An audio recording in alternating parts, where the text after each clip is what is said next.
আজ বুধবার সকাল সকাল কিন্তু একটু বেরিয়েছিলাম বাইরের দিকে, সামান্য কিছু কাজ ছিল।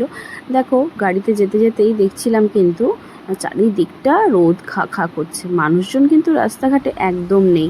আর আমি এই যে সানগ্লাস পরে সুন্দরী বেরিয়ে গিয়েছিলাম। যাই হোক, সুন্দরী নই, হ্যাঁ একটু সানগ্লাস পরে আর কি বেরিয়েছিলাম। তো প্রচণ্ড রোদ, গরম, আর একদম পারা যাচ্ছে না। বাড়ি এসে একদম ভালো করে ঠান্ডা ঠান্ডা জল দিয়ে মুখটাকে ধুয়ে নিলাম। ও আমি তো আবার কিছু জিনিস কিনেছিলাম, বেরিয়েছিলাম বলে তোমাদের দেখাই। ওই যে কুরকুরে, এটা কিন্তু আবার ভেবো না যে আমার জন্য, এটা ছেলের জন্য এনেছিলাম।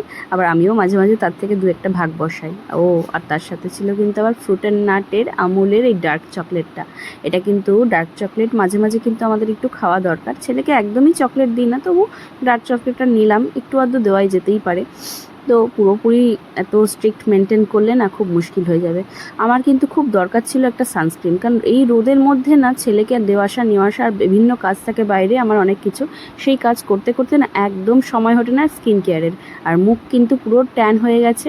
আর এখানে আমি কিন্তু একটা দোকান থেকে দুটো জিনিস কিনে নিয়েছিলাম। অবশ্যই একটু বোনের একটু সাজেশান নিয়েছিলাম, কারণ আমার বোন এই বিষয়ে ভীষণ এক্সপার্ট। তো বোনকে জিজ্ঞেস করলাম ফোন করে কী নেওয়া যেতে পারে। তো ও আমাকে সাজেস্ট করলো ডট অ্যান্ড কির এই সানস্ক্রিনটা, আর এই যে সানস্ক্রিন SPF 50। আর এটা আমি এটা ভীষণ ভালো বললো, দেখা যাক। এটার প্রাইসটাও কিন্তু বেশ হাই প্রাইসের, খুব লো প্রাইসের নয়। তো আর নিয়েছিলাম গুড ভাইবসের একটা টোনার। আমি কিন্তু টিট্রি টোনারটা ইউজ করেছি এর আগে, ভীষণ ভালো। আমি মন চাইছিল না আমি অন্য কিছু ইউজ করি, কিন্তু এইবার একটু ভাবলাম অন্য কিছু ট্রাই করি। দোকানদার আমাকে বলল গুড ভাইবসের দিদি তুমি এই উপটান মানে গ্লোয়িং যে টোনারটা আছে সেটা নাও, সেটা ভীষণ ভালো। প্রাইসটাও একই, 220 ডিসকাউন্ট দিয়ে, যাই হোক। আর এখানে আমি সানস্ক্রিনটা আমি প্রথমবার ইউজ করব, আমি কিন্তু এটার আলাদা করে একটা ভিডিও বানাবো, তোমাদের দেবো। তো যাই হোক, এই বড়লোকিয়া সানস্ক্রিনটা আমি কিন্তু আর এই প্রথমবার ইউজ করব। জানি না, একটু টেনশনে আছি, কারণ স্কিনটা না একদম অয়েলি স্কিন। তোমরা বলো তো কারা কারা এই ডট অ্যান্ড কির সানস্ক্রিনটা ইউজ করো, বা এই কোম্পানির প্রোডাক্টগুলো তোমরা ইউজ করো, আর কেমন লাগে একটু জানিও না প্লিজ আমাকে, তাহলে ভীষণ হেল্প হয়। এটা কিন্তু জেল ফর্মে ছিল না, এটা কিন্তু ছিল হচ্ছে একটু ক্রিম ফর্মে। আর আমি কিন্তু মুখ টুক ধুয়ে এসেছি, আর সবুর করতে না পেরে নতুন প্রোডাক্ট ইউজ তো করে দেখবই আগে, কারণ পয়সা দিয়ে কিনেছি, এতগুলো কষ্টের পয়সা খরচা করেছি, তো দেখবো না। এই দেখো টোনারটা ভালো করে মুখে আগে ইউজ করে নিলাম।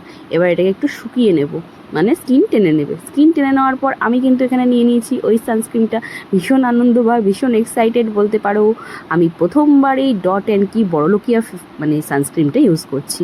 অনেক টাকা দাম নিয়েছে, 400 টাকার দাম মতো লেখা ছিল জানো তো। ওই যাই হোক, ডিসকাউন্ট দিয়ে তো 350-র ওপরে নিয়েছে, তো তবুও তো অনেকটা টাকাই। যাই হোক, ভালো করে ইউজ করে দিচ্ছি একটু একটু করে। আমি একটু কম কম নিচ্ছিলাম, জানি না কেমন হবে, অয়েলি হয়ে যাবে কিনা, কারণ এর আগে অনেক সানস্ক্রিন ইউজ করেছি একটু অয়েলি অয়েলি হয়ে যেত, প্যাচ প্যাচ করতো, একদম ভালো লাগতো না। তাই ভয়ে ভয়ে না অল্প অল্প করে নিচ্ছিলাম। তো মাখতে মাখতে দেখছিলাম না বেশ ভালোই লাগছিল, কিন্তু বেশ হালকা ফুলকা, গন্ধটা একটু হালকা ফুলকা আছে। ও সব তোমাদের বলতেই ভুলে গেছি, আমি কিন্তু ওয়াটারমেলন যে একটা ফ্লেভার হয়, যাই হোক, আমি ওই ওয়াটারমেলন মানে বোন যেটা ইউজ করে আমি সেটাই নিয়েছি, কারণ বোনের ওপর একটু ভরসাই করি। যাই হোক, ও ইউজ করছে যেহেতু। আর আমি তার সাথে দেখলাম না আমার আরেকটু লাগবে, আমার যা মুখ কালো কুষ্টি হয়ে আছে, এই পর তো অল্প হলে চলবে না। আর ছেলেকে আমি এখন আনতেই বেরোবো স্কুলে, তো একটু ভালো করে মেখেই নিই, মুখটা কালো হয়ে গেছে। যাই হোক, মেখে দেখলাম বেশ হালকা ফুলকা লাগছে, বেশ মুখে টেনে নিয়েছে, মানে যেমন জেল মাখলে যেমন হয়, স্কিনটা কিন্তু বেশ ভালো একটু গ্লো গ্লো লাগছে জানো তো। কী জানি বাবা, একদিনেই এত গ্লো চলে এলে তো।